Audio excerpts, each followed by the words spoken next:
하나님의 사람입니까? 오늘 기록된 말씀을 중심으로 해서 하나님의 사람입니까? 라는 제목으로 말씀을 잠깐 묵상하고 기도하려고 합니다.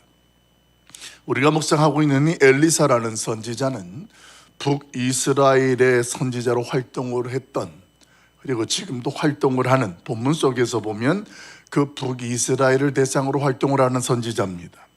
그런데 그가 선지자로 사역을 할 때의 상황과 형편이 어땠냐 하면 그 북이스라엘에 혹독한 기근이 있었습니다. 이 기근 때문에 백성들의 삶은 어떻게 되었을까요? 말하나 마나 아주 피폐하고 궁핍한 삶을 살아갈 수밖에 없었습니다. 이렇게 나라에 기근이 들었고 백성들이 궁핍한 삶을 살게 되니까 그 나라는 어떻게 되었을까? 그 나라도 수없이 그 주변에 있는 주변국들에 의해서 고통을 당할 수밖에 없는 그런 현실에 쌓여진 때, 그때에 활동을 하고 사역했던 사람이 누구냐? 바로 엘리사였다라는 사람이었습니다.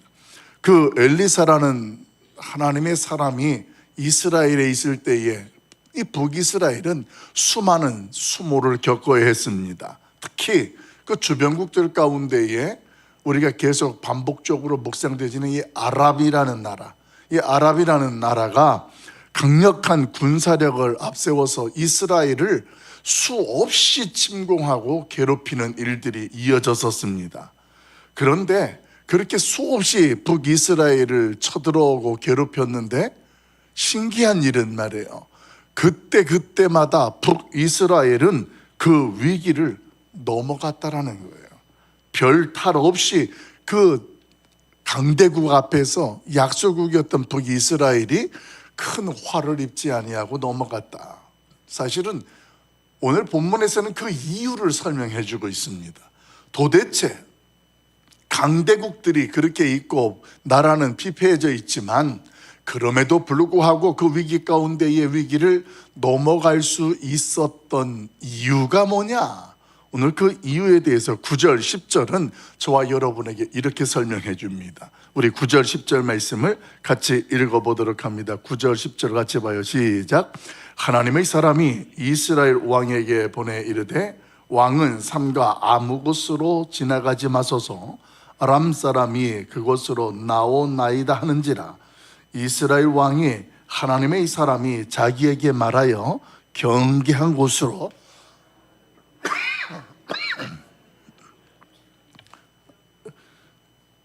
네, 10절까지 말씀. 오늘 9절, 10절 말씀을 보면 아람 군대가 전쟁을 하려고 나올 때마다 어떤 일들이 있었느냐? 하나님의 사람 엘리사가 등장을 합니다. 그래서 그 하나님의 사람 엘리사가 당시에 북이스라엘의 왕이었던 여호람에게 이야기합니다. 아무 곳으로 가지 마옵소서. 아무 곳으로 지나가면 일이 있을 것이니 그쪽을 경계하소서. 그 이야기를 알려주면서 이 전쟁의 전략을 엘리사가 짜주고 왕에게 알려주었습니다. 그런 일들이 한두 번이 아니고 반복적으로 일어나게 되어서 결국 이스라엘은 위기 가운데에서도 패하지 아니했다. 당시에 아람국은 특별한 지형을 정해서 그 지형에 매복하고 있다가 한 번에 이스라엘 군대를 그리고 왕까지도 없애려고 하는데 그때마다 이 하나님의 사람 엘리사가 알려주는 거예요. 아무 곳으로 가지 마십시오. 아무개 곳으로 가지 마십시오. 이게 한두 번도 아니고 반복적으로 소개해 주었다라는 것입니다. 여러분, 여기에 비밀이 있는 것입니다. 아무리 상황이 어떻고 또 환경이 어떻다 할지라도 오늘 북이스라엘의 위기 가운데에도 그 위기를 넘어갈 수 있었던 것은 군사력의 위기 때문이 아니라 오늘 무엇보다도 하나님의 선지자 엘리사가 그 북이스라엘에 있었기 때문인 줄로 믿습니다. 여러분, 여기에 우리에게 있어서 우리가 가져야 할 정체성이라는 것과 또 영적인 용기라는 것이 주어집니다. 하나님께서는 이 시간 성도된 우리가 있는 그곳에서 저와 여러분이 어떤 상황이든 어떤 형편이라 할지라도 하나님의 자녀된 저와 여러분이 있는 그곳에 우리 하나님은 저와 여러분을 통해서 어떤 위기가 닥쳐도 그 위기를 기회로 바꿀 수 있는 분이 바로 하나님이신 줄을 확신할 수 있길 예수님의 이름으로 축원합니다. 이것이 오늘 이스라엘 백성들 가운데에 위기 가운데에도 하나님께서 그 왕도 우상 숭배를 하고 백성들도 우상 숭배에 빠져 있는 그런 현실이었음에도 불구하고, 그럼에도 하나님의 사람 엘리사가 있으므로 오늘 그 하나님께서는 이스라엘을 끝까지 하나님의 은혜를 베푸시고 보호하시는 그런 역사를 행하셨다라는 것입니다. 이 새벽 하나님 앞에 우리가 기도할 때에 우리의 가정에 여러분이 있으므로 하나님께서 여러분의 가정을 지키시고 인도하시고, 또 우리가 있는 일터에서 여러분이 있으므로 오늘 그곳에 험하고 힘든 일들이 일어날 수 있으나 오늘 그 일들 가운데에 회복이 일어나고 역사가 일어나게 될 줄로 믿습니다. 여러분, 예수님께서 이 세상을 이기신 이후에 예수님을 믿는 자들에게 하나님 예수님께서 말씀하신 것이 있어요. 너희가 이제는 내 이름으로 무엇이든지 구하라, 이렇게 선언하셨습니다. 예수 그리스도의 이름으로 서 있는 그곳에 내가 그 이름을 외치는 그 일에 오늘 세상은 어떻게 되느냐, 오늘 또 그 모습을 성경 그대로 소개해 줍니다. 저와 여러분은 아무것도 아니지만 예수 이름으로 선포하고 예수 이름으로 그 자리에 서 있을 때 오늘 하나님께서는 세상에 저와 여러분의 함께하는 하나님 때문에 겁을 먹고 두려워하게 만드시는 줄을 믿습니다. 여러분, 이제 오늘 말씀 이후에도 등장되어지는 내용들이 보면 위기와 현실 상황 가운데 하나님께서 어떻게 역사하시고 그것을 바꾸시는지 우리로 분명하게 보여줍니다. 우리 11절 말씀, 세상이 겁먹는다라는 걸 성경은 어떻게 우리에게 소개해주고 있는가? 11절 같이 봅니다. 시작. 이러므로 아람 왕의 마음이 불안하여 그 신복들을 불러 이르되 우리 중에 누가 이스라엘 왕과 내통하는 것을 내게 말하지 아니하였느냐 하니. 아멘. 이러므로 이 반복적으로 자기네가 아무리 전략을 짜도 북이스라엘 앞에 이기지를 못하고 매일 끌려가는 모습, 허탕치는 모습, 도대체 어떻게 알았는지 우리가 덫을 놓으면, 매복을 하면 빠져나가고 오히려 자신들이 곤란한 일들을 겪게 되어진 일들을 반복적으로 겪게 되니까 그때서야 이 아랍의 왕이 생각을 하게 되는 거예요. 저 이스라엘은 우리보다 분명히 군사력도 약하고 아주 별 볼 일도 없는 것 같은데 왜 이런 일들이 일어날까 하면서 성경에 보니까 뭐라고 되어 있어요? 그 아람 왕이 불안하기 시작했습니다. 자기의 한계가 넘어선 거예요. 아무리 애쓰고 해봐도 그게 결과가 안 되니까 이게 도대체 어떻게 된 일이냐, 자신들을 의심하고 분열이 일어나기 시작을 하고 신학 가운데에 간첩이 있다고, 내통하는 자가 있다고 의심하는 별의별 현실과 상황들 속에 펼쳐지게 됩니다. 여러분, 이게 세상이에요. 하나님의 사람들이 어떤 형편과 상황이든 그 자리에 있으면 오늘 그 안에는 내가 예수의 이름으로 당당히 서 있을 때 세상을 예수님께서 이미 이기셨기 때문에 오늘 그 예수 그리스도로 말미암아 세상이 불안할 수밖에 없고 떨 수밖에 없는 게 현실이에요. 그게 성경에 그대로 나타나는 거예요. 그런데 만약에 내가 예수 이름이 아니라 내 이름으로, 내 눈으로, 내 모습으로 나아가게 되어지면 이제 다음번 묵상하게 될 내용에 오히려 하나님 앞에 하나님 편에 서 있다는 사람이 두려워하고 벌벌벌 떨게 돼 있는 거예요. 세상 앞에 우리 인간들은 굉장히 미약하거든요. 그런데 미약한 나를 예수 그리스도를 믿는 믿음은 어떻게 하느냐? 나는 약하나 내가 약한 그 모습을 통해서 하나님이 강하게 역사하시고 능력을 베푸시는 일을 오늘 이 시대에도 저와 여러분을 통하여 행하여 주시는 줄로 믿습니다. 불안하고 두려워하는 이 세상과 같은 아람 나라, 사랑하는 성도 여러분, 오늘 그 내용의 흐름을 보게 되어지면 그 전쟁의 승패의 주도권이 지금 어디에 있느냐? 군사력이 아니라 하나님의 사람이 있느냐 없느냐 여기에 달려 있다라는 거예요. 여러분, 지금 성경은 그 얘기를 하는 거예요. 아무리 미약하고 아무리 보잘것없는 존재라 할지라도 하나님의 사람이라면 전능하신 하나님의 능력이 그 사람을 통하여서 오늘 그곳에 그때에 역사하고 나타난다라는 사실입니다. 오늘 엘리사 한 사람 때문에 그 전쟁이 좌우되는 모습, 한 사람이 하나님의 말씀을 통하여 전해주어 그 민족과 나라가 위기를 지나가게 된다는 것입니다. 여러분, 그런데 오늘날도 마찬가지입니다. 아람 왕이 말이에요, 하나님의 뜻을 저버리고 행하고 자신들의 욕망을 채우려고 할 때에 오늘 그 아람 왕에게는 어떤 일들이 일어났다고요? 불안감이 일어나고 분열이 일어나기 시작했습니다. 그런 두려운 현실을 살아가는 것처럼 만약에 저와 여러분 가운데에도 하나님의 뜻보다 자신의 도모를 더 중심으로 우선해서 살아가게 된다면 어떤 일들이 일어나게 될까요? 저와 여러분도 경험하는 거예요. 마음에 평안이 없어요. 이게 정말 놀랍습니다. 하나님의 뜻이라는 분명한 확신을 가지고 가면 환경과 상황이 어떠해도 불안한 것이 없어요.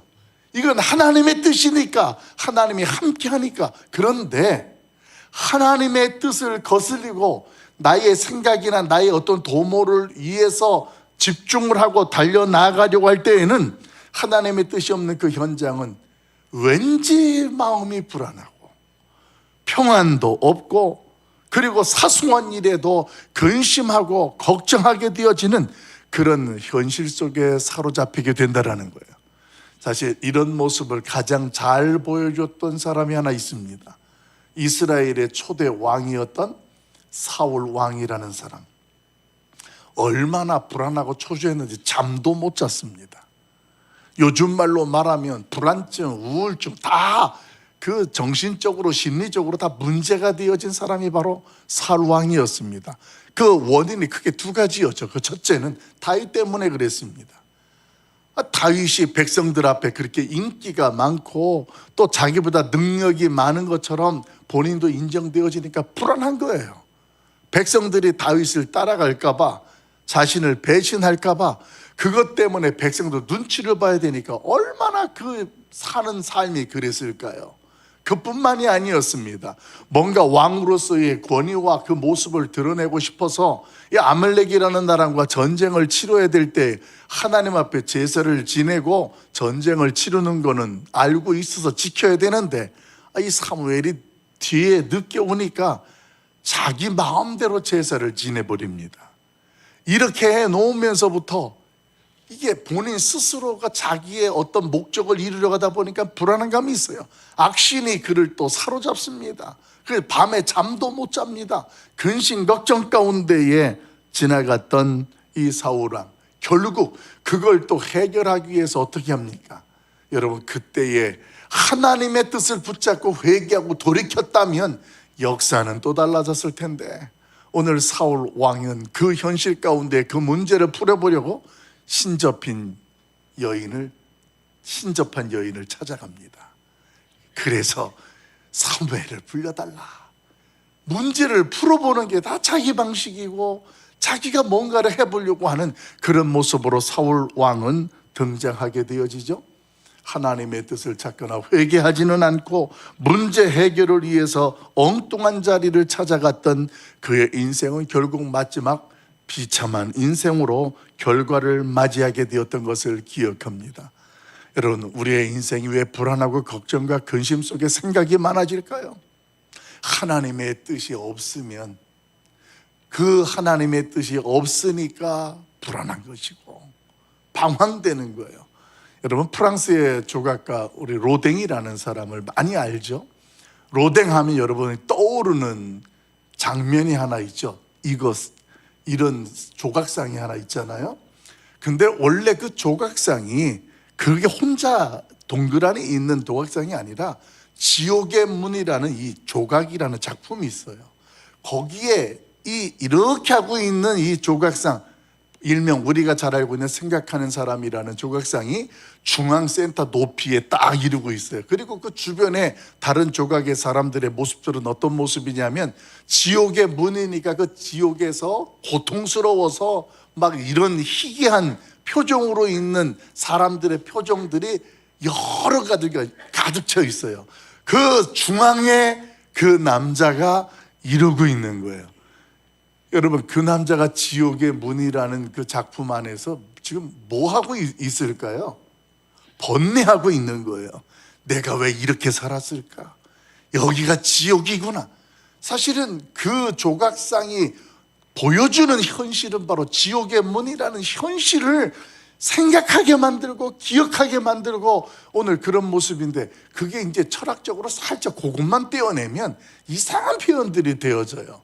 어떤 사람은 이렇게 하고 있는 사람으로 표정을 통해서 삶을 통하여서 그 인생이 얼마나 건강해질 수 있는지 막 이상한 쪽으로 해석들을 하고 이렇게 설명하는 것들을 제가 접해봤습니다.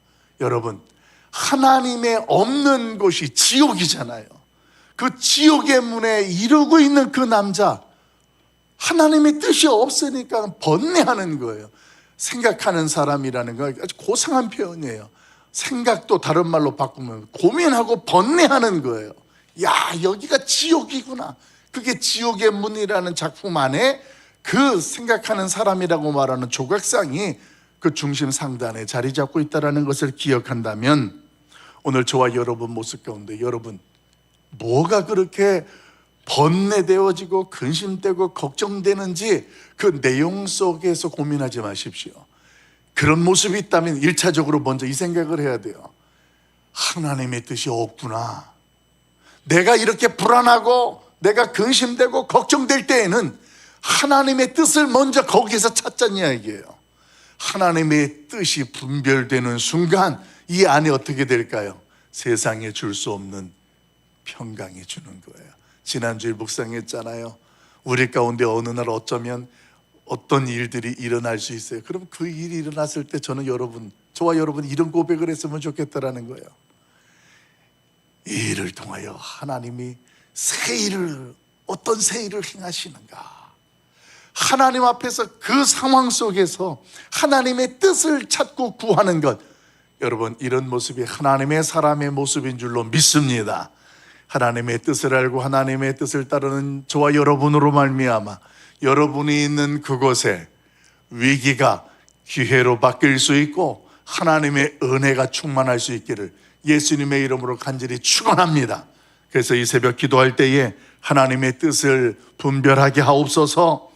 번뇌하는 내 인생이라면, 내가 알고 있는 누군가가 그런 번뇌하는 삶의 현실 속에 빠져 있다면 하나님이요, 하나님의 뜻을 분별하게 하시고 알게 해달라고 기도함으로 오늘도 내 안에 하나님이 주시는 기쁨과 평안이 충만하기를 예수님의 이름으로 간절히 축원합니다.